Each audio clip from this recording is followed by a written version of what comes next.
नमस्कार मित्रों।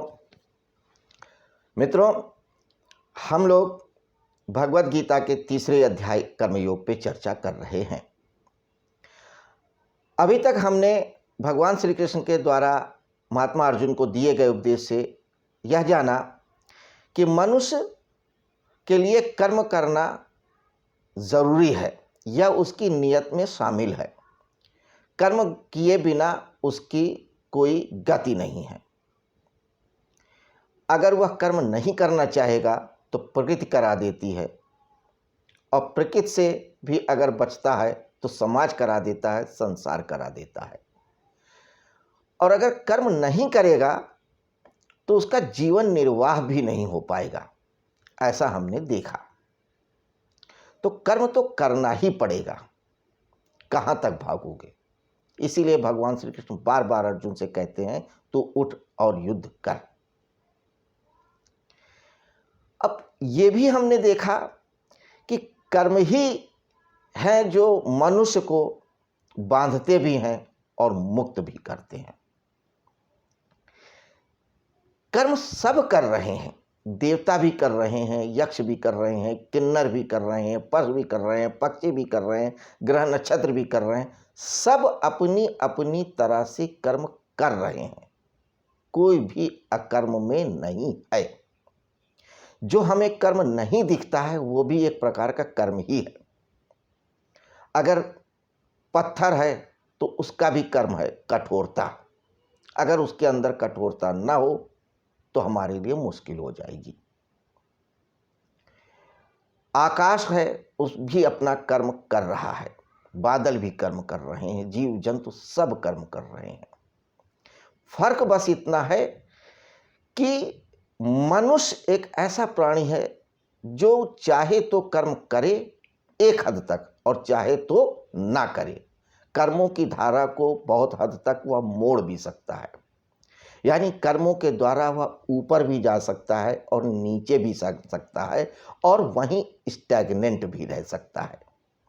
इतना स्टैग्नेंट कि सिर्फ जीवन चलता भर रहे, श्वास आती और जाती भर रहे। और सब योनियों में ऐसा नहीं है। देवता सिर्फ और सिर्फ कर्म करने के लिए बाध्य है, वह ऊपर और ऊपर की योनि में नहीं जा सकते। वहां जाने के लिए उन्हें मनुष्य योनि में उतरना ही पड़ेगा। पशु पक्षी भी कर्म कर रहे हैं, लेकिन वह अपने हिसाब से कर्म नहीं कर सकते। जिस कर्म को या जिस प्रारब्ध को लेके आते हैं वही कर्म उन्हें करना होता है।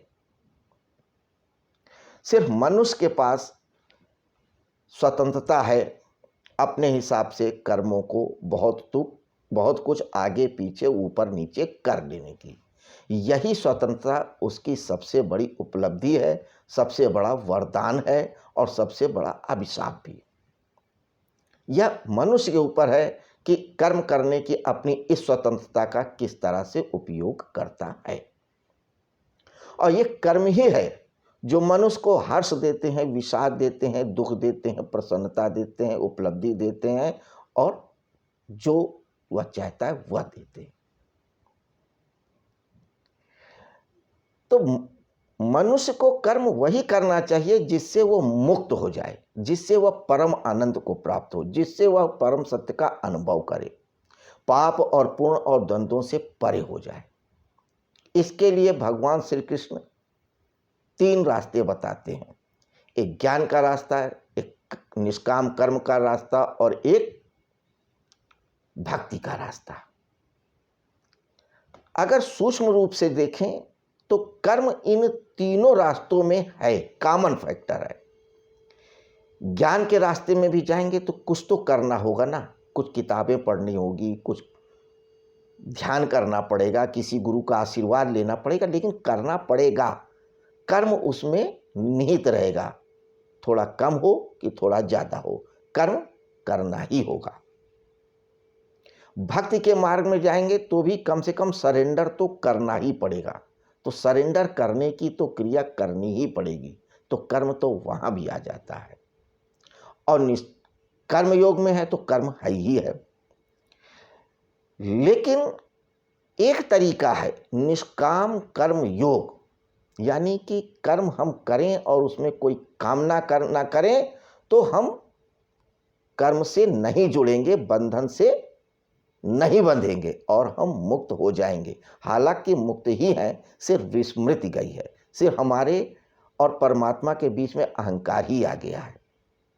तो इस अहंकार को तोड़ता है सिर्फ निष्काम कर्म योग। तो जो ये निष्काम कर्म योग है, कर्म विदाउट कामना, इसी को भगवान श्री कृष्ण यज्ञ कहते हैं, पूजा कहते हैं। तो जब कोई भी व्यक्ति कोई भी कर्म करता है, उसमें कोई कामना नहीं रहता या उसमें उसका आम नहीं रहता, तो वो यज्ञ हो जाता है। चाहे वह व्यवसाय हो किसी भी प्रकार का, या जीवन यापन का कोई भी तरीका हो, या सामाजिक कृत्य हो, वह सब पूजन होगा, यज्ञ होगा। चाहे कोई स्त्री भोजन बना रही है, वो भी यज्ञ हो सकता है। कोई व्यक्ति शिक्षा दे रहा है, वो भी यज्ञ हो जाएगा। कोई व्यक्ति किसी की नौकरी कर रहा है, वो भी यज्ञ होगा। लेकिन ये यज्ञ तब होगा जब उसमें कोई कामना नहीं होगी, जब उसमें अहम नहीं जुड़ा होगा। और जब हम ऐसा कृत्य करते हैं तो हम उस परमात्मा से जुड़ जाते हैं। अब ये कृत्य दो प्रकार के होते हैं, एक तो जो शास्त्र विहित होते हैं और एक जो देश काल और परिस्थिति ने हमको प्रदान किया होता है। शास्त्र हमें एक तरीका बताते हैं आगे बढ़ने का, समाज में एक सही तरीके से संतुलन बनाए रखने का, और परिस्थितियां हमारे कर्मों के द्वारा निर्मित होती हैं जिन पे हमें क्या करना चाहिए, ये बहुत हद तक शास्त्र और स्थितियां निर्धारित करती हैं। अब जैसे अर्जुन की ही चर्चा चल रही है, तो अर्जुन के शास्त्र विहित कर्म यह है कि वो क्षत्रिय होने के नाते युद्ध करे। लेकिन कोई क्षत्रिय हर वक्त तो युद्ध नहीं कर सकता ना, कि हर समय तीर तलवार लिए है। जब युद्ध की स्थितियां परिस्थितियां आएंगी तभी युद्ध करेगा, और इस समय वो स्थितियां है। अब जब शंख और नगाड़े बज चुके हैं, अर्जुन अपने कर्म को ना करे, तीर और तलवार धनुष रख दे, तो यह शास्त्र और स्थितियों के प्रतिकूल होगा और यही पाप होगा, और यही ना करना ही उसके बंधन का कारण होगा, द्वंद्व का कारण होगा। तो इससे मुक्ति के लिए ही भगवान श्री कृष्ण कहते हैं, हे अर्जुन, तू निष्काम कर्म कर, यानी बिना किसी कामना के तू सिर्फ कर्म कर, तू मुक्त हो जाएगा पाप से, पुण्य से, अच्छे से, बुरे से। यही वो कह रहे हैं। तो कर्म से किसी भी प्रकार से मुक्ति है ही नहीं। और ये भी बताया उन्होंने पिछले श्लोकों में कि ब्रह्मा जी जिन्होंने इस सृष्टि की रचना की, वो भी कर्म कर रहे हैं। कल भी बात हुई कि ब्रह्मा सृष्टि का सृजन कर रहे हैं, विष्णु पालन कर रहे हैं, शिव संहार कर रहे हैं, सब देवता अपने अपने कर्म कर रहे हैं, पशु पक्षी जीव जंतु सब कर रहे हैं। तो हमें भी कर्म करना चाहिए। तो कर्म सबको करना है। हाँ, इन कर्मों से मुक्ति दो प्रकार के लोगों की होती है, एक जो करना ही नहीं चाहते हैं और एक जो सब कुछ कर चुके हैं, यानी जो स्व में स्थित हो चुका है, उसके लिए फिर कोई कर्म नहीं रह जाता है। और जो कोई कुछ करना ही नहीं चाहता, उसके लिए भी कोई कर्म नहीं है। लेकिन जो कुछ नहीं करना चाहता, वो अक्सर सब पाना भी चाहता है बिना कुछ किए, ज़्यादा मेहनत किए। ऐसे व्यक्तियों को भगवान श्री कृष्ण ने पापी कहा है, चोर भी कहा है। लेकिन कुछ ऐसे व्यक्ति होते हैं जो पाना होता है वो सब पा चुके होते हैं, जो जानना होता है वो जान चुके होते हैं, जो करना होता है वो कर चुके होते हैं, यानी अपने स्व में स्थित होते हैं। ऐसे व्यक्तियों के लिए कोई कर्म बाकी नहीं होता, वो करें या ना करें। तो अगर तू स्व में स्थित हो चुका है तो तू मत कर्म कर, तू मत मेरी बात। लेकिन अगर तू स्व में स्थित नहीं है तो तू कर्म कर। यही आगे के श्लोकों में बता रहे हैं। आइए अब श्लोक को हम लेते हैं। श्लोक क्या कहता है? यस्त्वात्म रतिरेव स्यादात्म तृप्तस् मानवा आत्मन्येव चा संतुष्ट कार्य न विद्यते। यस्त्वात्म रतिरेव स्यादात्म तृप्तस् मानवा आत्मन्येव चा संतुष्ट तस् कार्यम न विद्यते।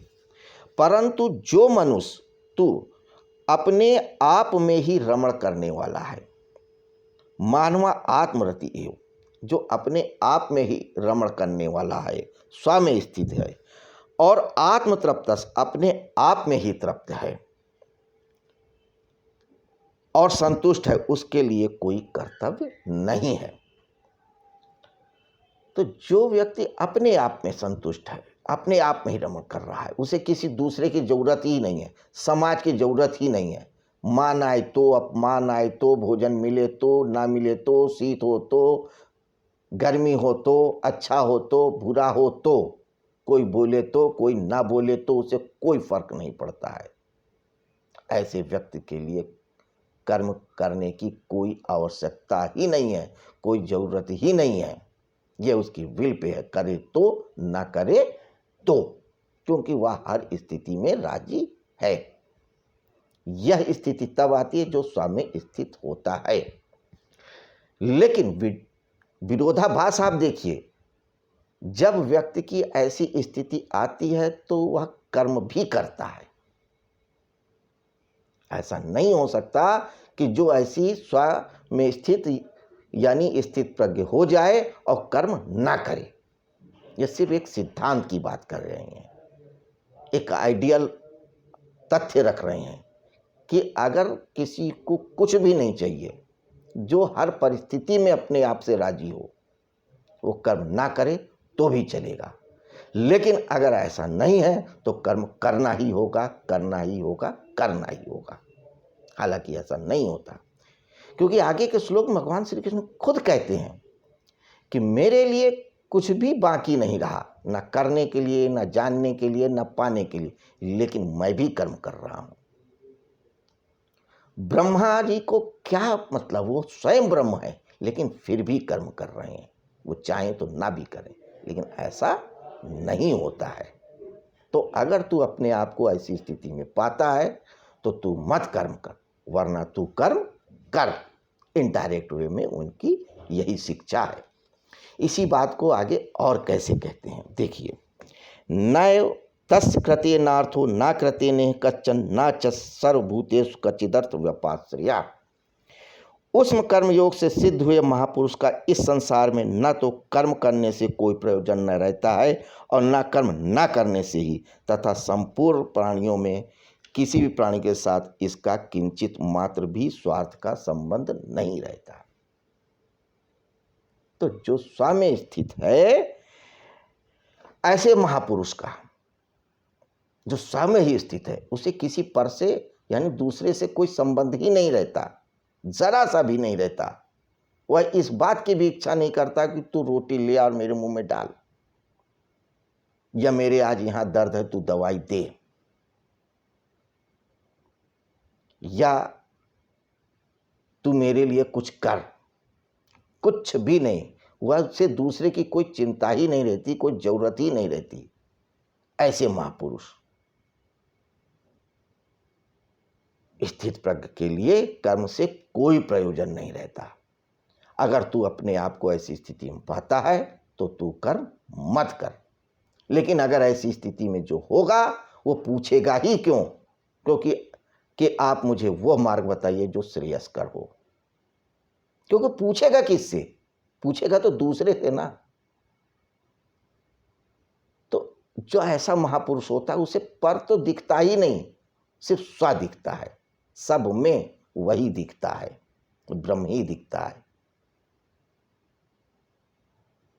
कि सिर्फ वही है और दूसरा कुछ भी नहीं है। तो ऐसे व्यक्ति के लिए भी कर्म नहीं होता है।